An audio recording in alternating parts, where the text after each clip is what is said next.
क्या आपने कभी सोचा है कि इंसान धरती पर कहां से आए थे?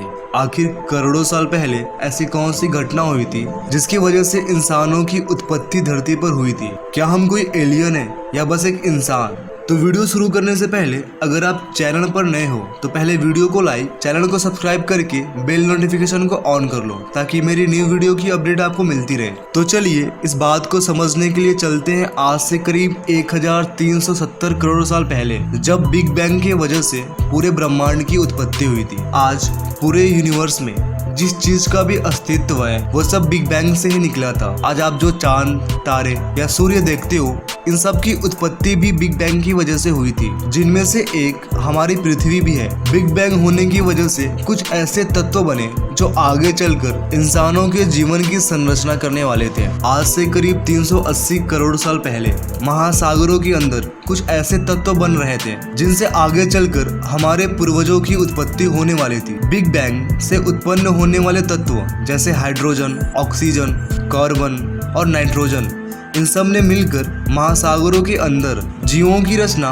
करना शुरू कर दिया, जिसके बाद इन्होंने मिलकर कई ऐसे छोटे छोटे करोड़ों बैक्टीरियाओं को बनाया जो कि स्टार्टिंग में बहुत छोटे हुआ करते थे, जो कि ऑक्सीजन की मदद से जिंदा रहना सीख रहे थे। और आने वाले अगले कुछ सालों के बाद इन बैक्टीरियाओं ने अपने आप को ऑक्सीजन की मदद से जिंदा रहना और अपने आप को भी काफी विकसित कर लिया था, और अब वो पहले के मुकाबले काफी बड़े हो चुके थे।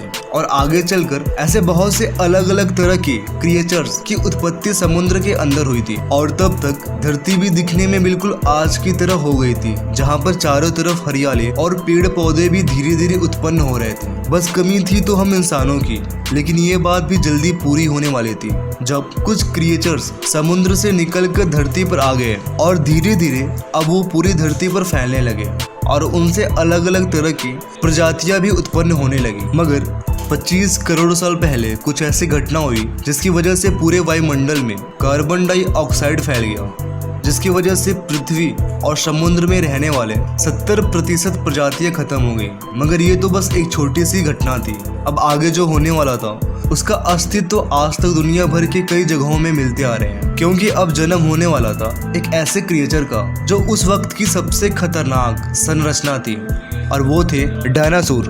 डायनासोर अगले 16 करोड़ सालों तक धरती पर राज करने वाले थे, जो उस वक्त धरती पर सबसे बड़े और सबसे खतरनाक क्रिएचर थे। मगर उस वक्त उनके बीच एक ऐसा स्तनधारी क्रिएचर भी था जो उनके डर से धरती के नीचे रहा करते थे, और वो थे मेमल्स, जो डायनासोर के अंडों को खाकर जिंदा रहते थे, जो दिखने में बिल्कुल आज के चूहों जैसे थे। और आगे चलकर इनसे ही अब हमारी उत्पत्ति होने वाली थी। मगर इसके लिए सबसे जरूरी था डायनासोर का अंत, जो कि अब जल्दी होने वाली थी। करीब 6.5 करोड़ साल पहले जब 10 किलोमीटर के डायमीटर वाला एक उल्का पिंड सीधे धरती की तरफ आ रहा था, और धरती के ग्रेविटेशनल फील्ड में आते ही वह उल्का पिंड 70,000 किलोमीटर की रफ्तार से धरती की तरफ बढ़ने लगा और सीधे जाकर धरती से टकरा गया, जिसकी वजह से धरती पर भूकंप, सुनामी और ज्वालामुखी का भयंकर विस्फोट हुआ, जिसके बाद धरती का तापमान 150 डिग्री सेल्सियस से ज्यादा गर्म हो गया, और इतना ज्यादा गर्मी डायनासोर सहन नहीं कर पाए और उनका धरती से अंत हो गया। और इस बात का सबसे ज्यादा फायदा हुआ मेमल्स को। अब वो जमीन से निकलकर बाहर घूमने लगे और अगले कुछ लाख सालों में धरती दोबारा से पहले जैसे हो गया। तब तक मेमल्स की कई अन्य प्रजातियां भी पैदा हो चुकी थी, और अब इनका आकार पहले के मुकाबले काफी बड़ा हो चुका था, जो अफ्रीका के घने जंगलों में हमेशा पेड़ों पर रहा करते थे, क्योंकि उन्हें पेड़ों पे आराम से खाने के लिए फल मिल जाया करते थे, जिसकी वजह से वो हमेशा पेड़ों पे रहा करते थे। लेकिन जल्दी ही उनके लिए एक बुरी खबर भी आने वाली थी।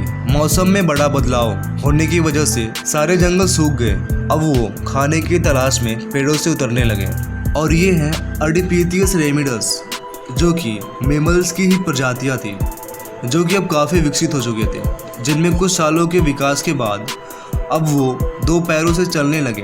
अब धीरे धीरे इनके अंदर विकास होते गए, और अब ये पत्थरों के हथियार बनाकर और उनसे जानवरों का शिकार करना भी सीख लिया था, और आगे चलकर इन्होंने आग की खोज और उन पे काबू पाना भी सीख लिया था, जिनकी मदद से वो अब खानों को पकाकर खाने लगे थे। और इनके बाद आते हैं होमो इरेक्टस, जो पहले के मुकाबले और भी विकसित हो चुके थे, और ये आपस में मिलजुल कर साथ रहना सीख लिया था और धीरे धीरे इन्होंने आपस में एक दूसरे से बात करने की भाषा भी सीख लिया था। और कई लाख सालों के विकास के बाद अब इंसानों की उत्पत्ति शुरू होने वाली थी। ये हैं होमो सेपियंस, जो दिखने में आज के इंसानों जैसे लग रहे थे, जो बाकी सब प्रजातियों के मुकाबले काफ़ी समझदार थे, जिन्हें सोचने समझने की काबिलियत थी, जो एक दूसरे से अच्छे से बात करना और आग जलाना, जानवरों का शिकार करना अच्छे से जानते थे, जो धीरे धीरे विकसित होते गए। अब वो हर एक चीज़ को पकाकर खाने लगे थे। अब वो धीरे धीरे जानवरों को पालना, खेती करना भी सीख लिया था।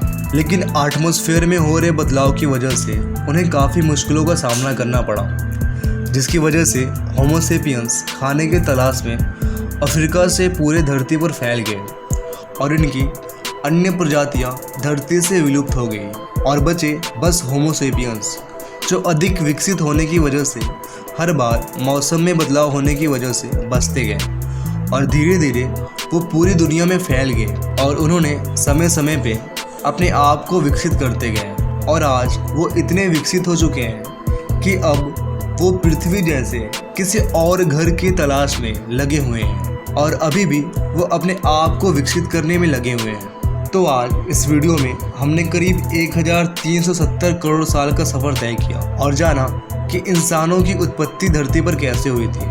तो अगर आपको वीडियो पसंद आई तो वीडियो को लाइक, चैनल को सब्सक्राइब करके बेल नोटिफिकेशन को ऑन कर लें और कमेंट करके हमें ज़रूर बताएं कि वीडियो आपको कैसी लगी।